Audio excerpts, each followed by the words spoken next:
episode 996, Vision in a World of Good Intentions. Moms, it's time to rediscover, rejuvenate, and renew who you are in mind, body, and spirit. Welcome to Create Your Now, Your Best Selfie, the show to help you do just that. Here's your host, certified life coach, personal trainer, and nutritionist, Christiane Wargo. Staring at a stop sign, watching people Happy day. It is a brand new week, and I hope you are excited because God is preparing a way for you. For this week, it's going to be incredible. You got to be searching for it. We're talking Mindset Monday today. Vision in a world of good intentions. Yes, we've got to go deep. I hope you're ready. Put on your thinking cap. Let's do this. For those of you who are brand new to Create Your Now, welcome to this incredible family. I'm so delighted of your presence.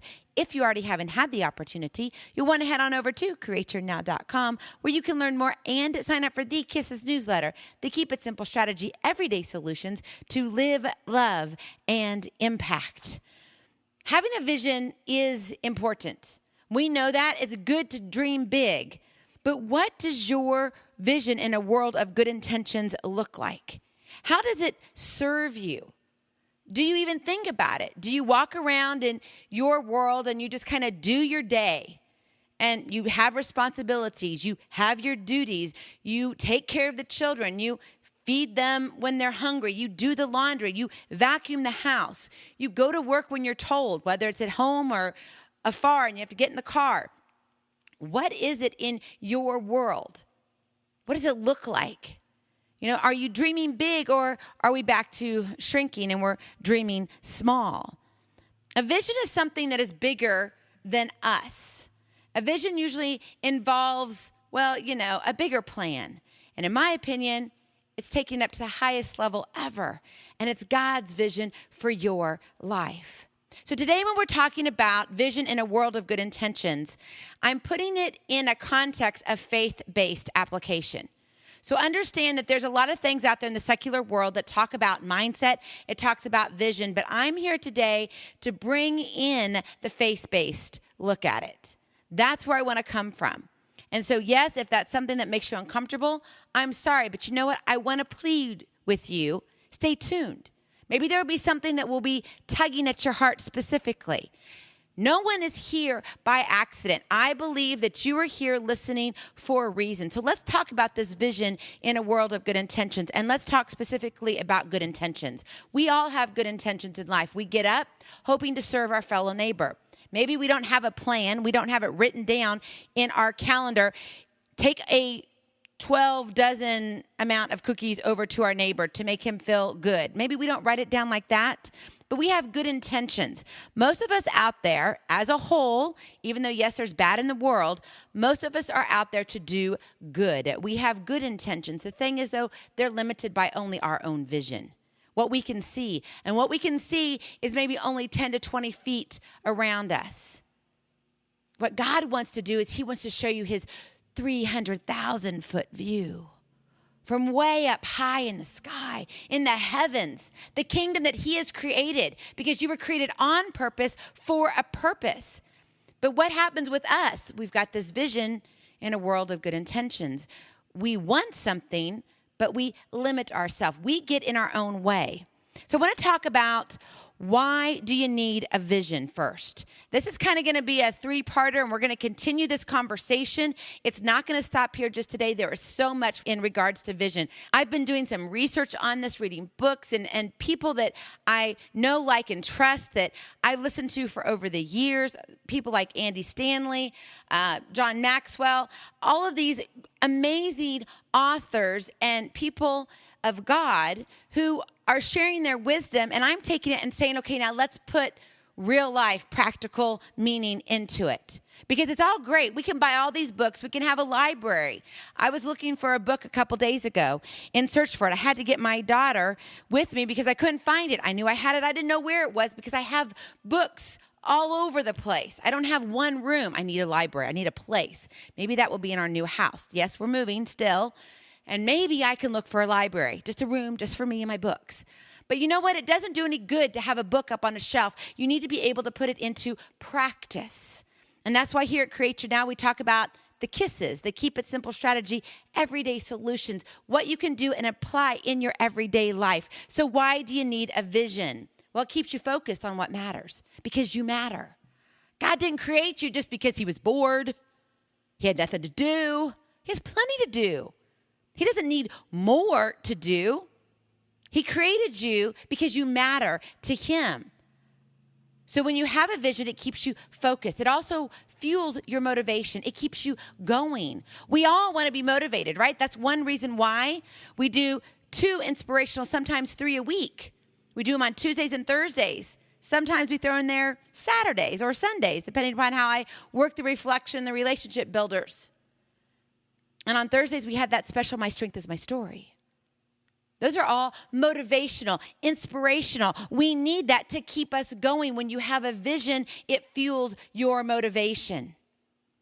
Number 3, it cultivates your creativity. I love that. It's probably one of my favorite things. Yes, I know. I'm a little bit artsy. Not as in I can draw really well because I so can't. I'm into the stick figure. But I love the music part of it. For me, that's where my creativity is. And your creativity, it could be with numbers. You can be creative with numbers. I've got brilliant friends that they're like Einsteins when it comes to numbers and figures. And me, I can deal with them, but I wouldn't call myself creative with them by any means. They know them as if it's a second language. Okay, so when you have a vision, it cultivates creativity. It keeps you breathing. And I like to think of it as it's the sticky stuff.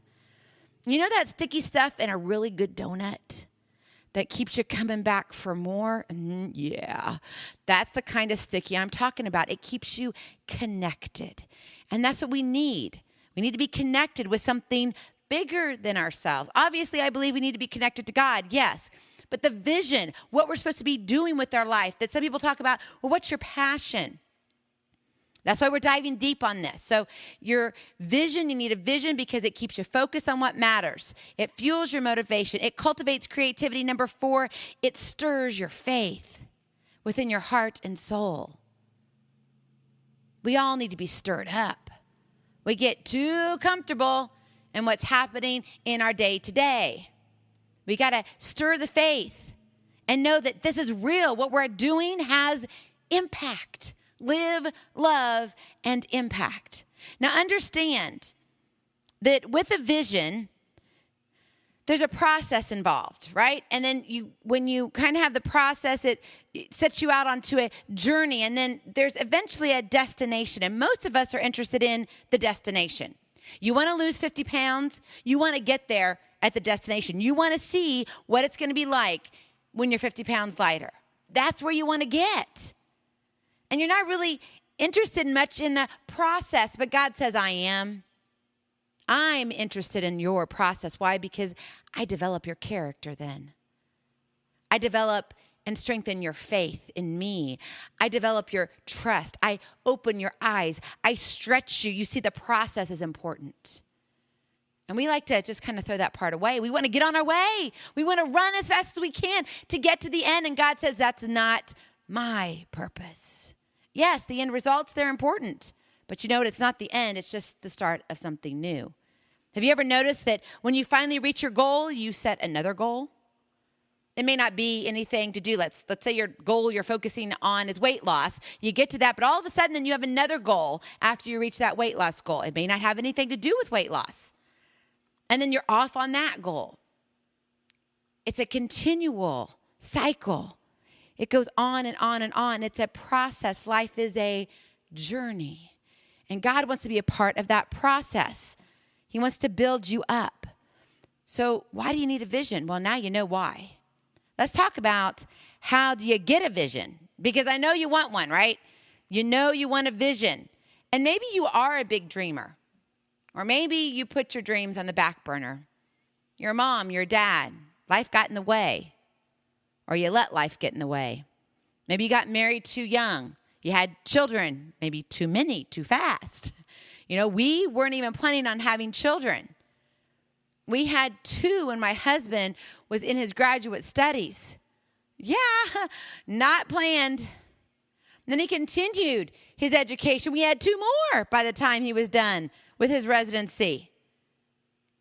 And then we had another one when he finally got out into the real world. That was not our vision, to have a basketball team. My husband probably would have been happy with one. I would have fought for at least two, and I got 5, and I would have had 20. My vision was a lot bigger. My husband's was a lot smaller. God somehow created the vision that he wanted for us.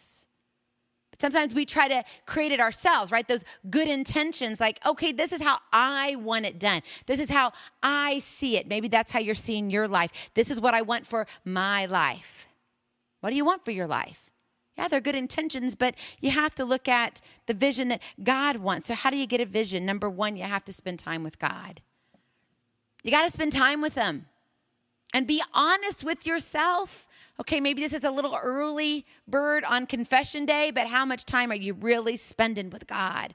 This is not to make you feel guilty because I'm looking at myself in the mirror. There are times that I am rock solid. I'm like, yes, I get like those triple, duple, double stars. I'm the best there is. And then there are weeks that go by. And God's knocking on my door and says, hello, are you there? I miss you. You got to spend time with God. You got to find that time in prayer, in quiet. And that may mean you got to get up 15 minutes earlier. I know my workout time is my God time. Yep. He stretches me and I cry as I stretch my muscles. It's a win-win for both of us. And I think he likes it that way. But it's my time. And that's how it's worked into my schedule. 5 children, a husband, a business, another business, a move. I mean, selling a house, everything. It just kind of, it just overloads. Talk about a wedding cake. You know how they have all these layers of life? Oh yeah, look at all your layers of life. There's a lot of them. So you got to spend time with God. And number 2, you have to hang out with visionaries. If you're not hanging out with people that are big dreamers, you're not going to be a big dreamer either. Think about your best friends, the ones that you're really close to. So that may be 1, 2, or maybe just 3. I'm talking about the ones that you would go to the cross for, you would die for type of best friend. They've been there for you, you'd be there for them, hands down. They're like more of a sister or brother to you. Are they visionaries? They see something bigger than themselves because you want to hang around those people. You want to have at least 1 or 2 in your life. Sometimes we don't have that. We have the 9-to-5 friends, the ones that they're there when we need them. We're there when they need us, but we do the same thing. And we're okay with that. We don't need to do anything else in life. We have no bigger dreams. We're okay. That's being a little bit, comfortable in where you are. We're going to talk about contentment in a minute. But you got to hang out with visionaries. So think about it. Ask yourself, am I doing that? You want to hang around those people who challenge you. Oh, those people, they make you uncomfortable. Sometimes they make you mad.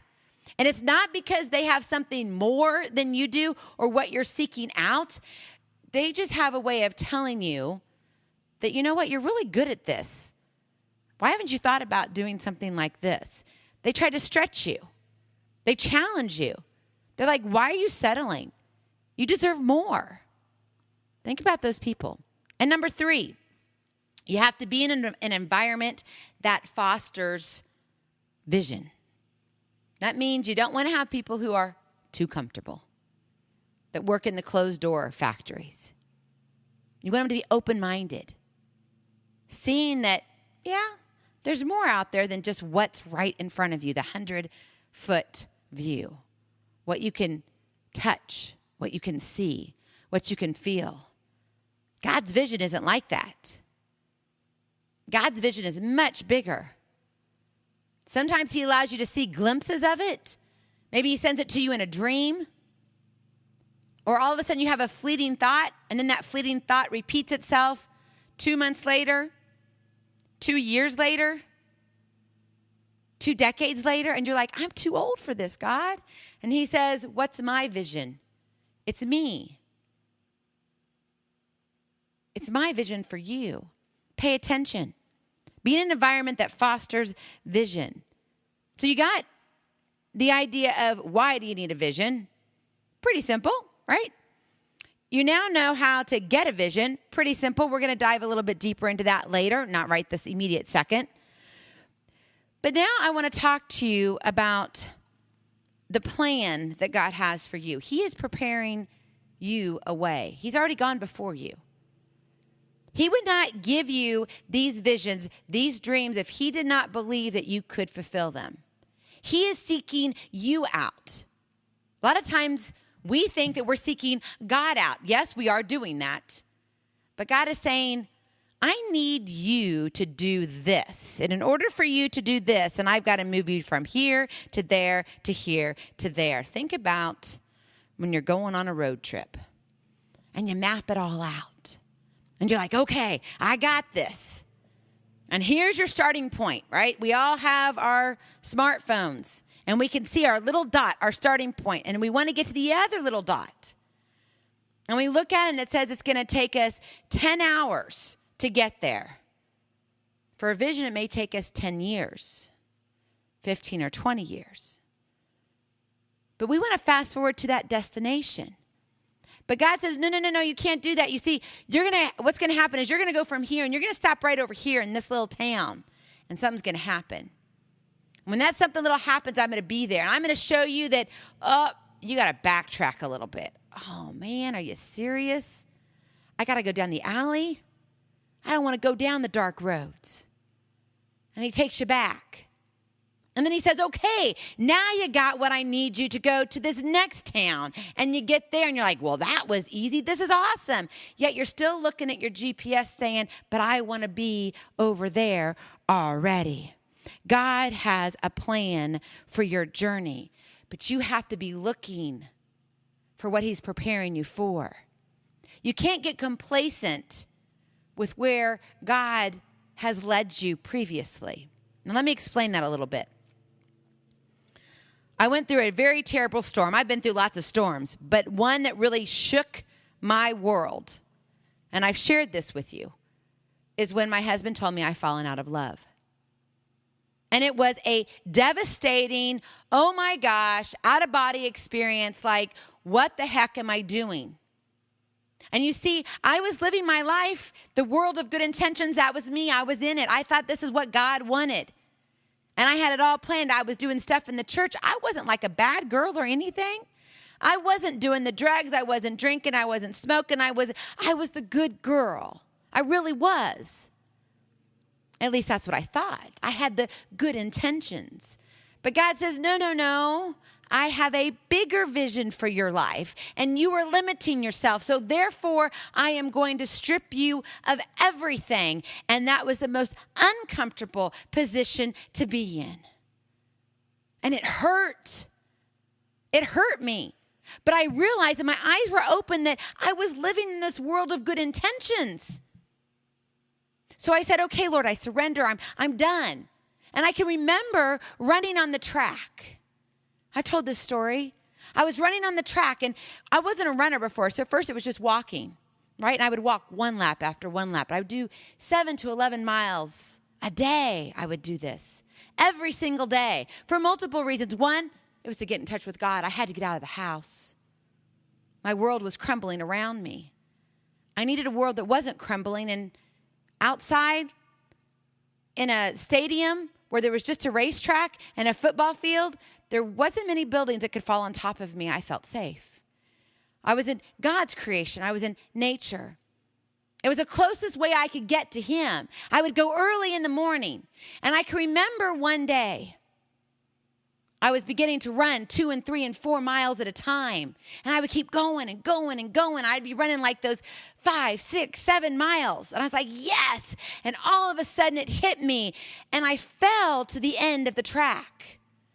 Now, this track that I run has something called the graveyard. And yes, literally on the other side sits a graveyard for people who have passed and gone on. But they called it the graveyard because their opponent that they were fighting, that's where they want to put him, was in the graveyard. And it was there that I fell to my knees and I realized, God, I surrender. You have all of me. You have me when I brush my teeth.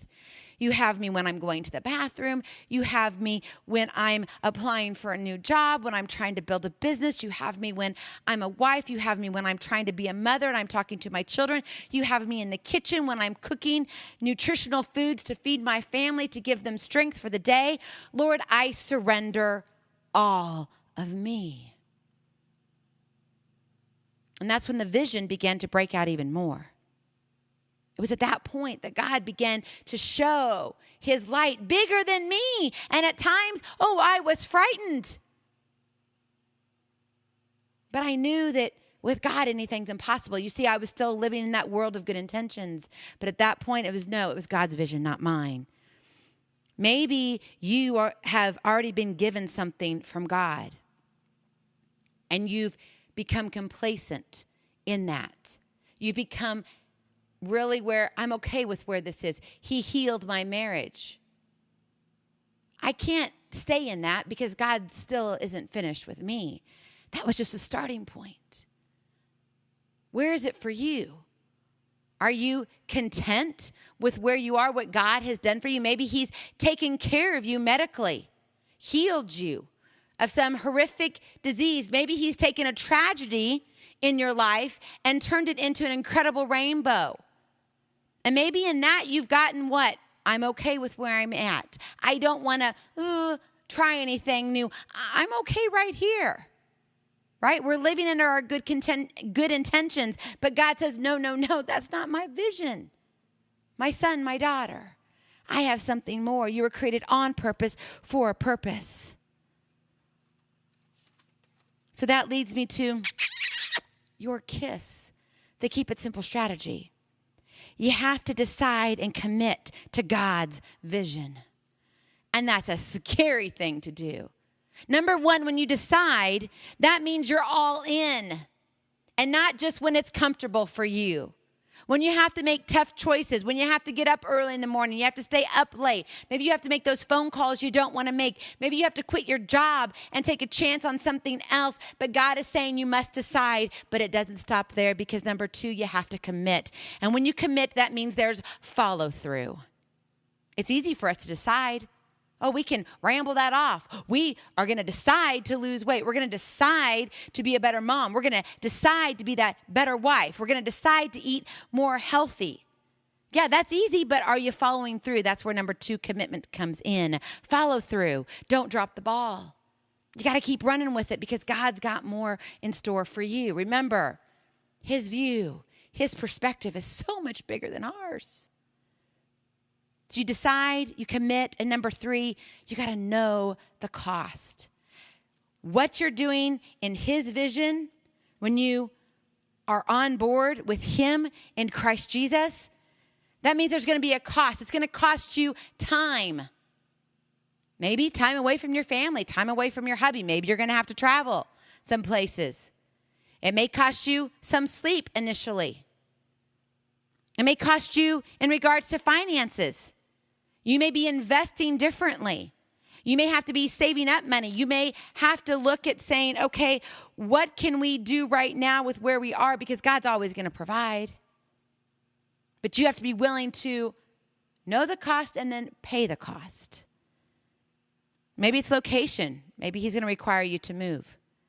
Maybe to an area that you said you would never go. Yeah, I know. I've said it a couple times. I will never live there. And I think God has a funny sense of humor. And he says, little did you know, you're going to be moving 27 times in your lifetime so far. And I'm like, Lord, isn't this the last stop? And he said, no, it's not. Decide, commit, know the cost. And then eventually you have to step into the vision. We're not going to go deep into that today because I'm going to save that for the next day. Not tomorrow, but yes, our next mindset. You're going to hear more about this coming up because we've lost the vision in our world today because we're living in a world of good intentions. And I'm here to say you got to scrap that. Yes, I still want you to live with good intentions. Yes, that's important. But I want you to live in a world of God's vision, what he has in store for you. I know it's scary, This may seem a little bit like, whoa, Christiane, you're jumping off the deep end. No, I'm not. Because God is developing through me things that he is wanting me to share with you. You are here for a reason. You don't sit here and just listen because you have nothing else better to do. I know you got plenty to do on your plate. And so I want you to listen to me here real carefully. Maybe you've had a taste of a vision and you feel like it's God calling you, but you don't know really how to sort it out. And you kind of want to talk to your spouse about it. Maybe your children are old enough, or maybe they aren't old enough, but you're like, gosh, if I mention it to them, and I know for me, I would go to my mom. But even sometimes moms can't help in the situation. So I want you to listen carefully. Maybe God's been tugging on your heart. And he's saying, you know what? You need to talk to somebody else. Somebody else who understands what it's like, number one, to go through what you're going through, but can help you see the greater vision, not just the 100 feet, the 200 feet, or the 5,000 feet, but the one that can see from my perspective, God's perspective, the 300,000 foot perspective. You want the heavenly perspective. I want you to take a chance on you. Click on the link, Take Aim, in the show notes. Let's set up a call. Consider it a vision call if you want to. But we can talk specifically on what you need. It's my gift to you. It's free. That's one thing that God has told me that I need to do, is to give back. Some people say to pay it forward. We all hear about this pay it forward. However, the problem is maybe you're supposed to be the one on the end receiving the pay it forward. And sometimes that makes us feel even more uncomfortable. Don't. I want you to be bold today, right now. Click on the link, Take Aim, in the show notes. A little form will pop up, and that will begin our conversation. We will set up a call, you and me, and that information that you put on that form comes directly to me. Nobody else reads it. It is confidential. And my puppy dog doesn't even get to read it, and he can't understand words, so he doesn't even understand. So you're good. It's time to escape the world of good intentions and come into the world that God wants you to be a part of, his vision, something greater and bigger than you. Click on that link, Take Aim. I know this has been a much longer episode than normal. I really didn't know, honestly, what I was going to say. I took some notes and I just prayed before this saying, Lord, I need you to be the words, not me. I need you to prepare the hearts of the men and women who are listening to this across the globe. It's not about me, Lord. It's all about you. We're coming up to episode 1,000. And I want you to know that I don't take that lightly. We have over 1,000 episodes. They're just not our numbered ones because we have bonus ones, we have fit ones and kitchen ones. If you've been with me from the very beginning and you go all the way back, you'll see even some video ones. We have some workout ones. It's fun. So some things are going to be changing here as the next few months pass and into the new year. It's going to be exciting. But I know what it feels like when you kind of know that there's a vision there and you see it, but you're like, oh, I don't know. I'm getting these butterflies and it makes me almost feel nauseous. I know that feeling, especially when I have my root beer floats and I'm not supposed to be drinking those root beer floats. But God's saying, you know what? You were created on purpose, for a purpose, and I love you right where you are. Come, trust. Come and know me more.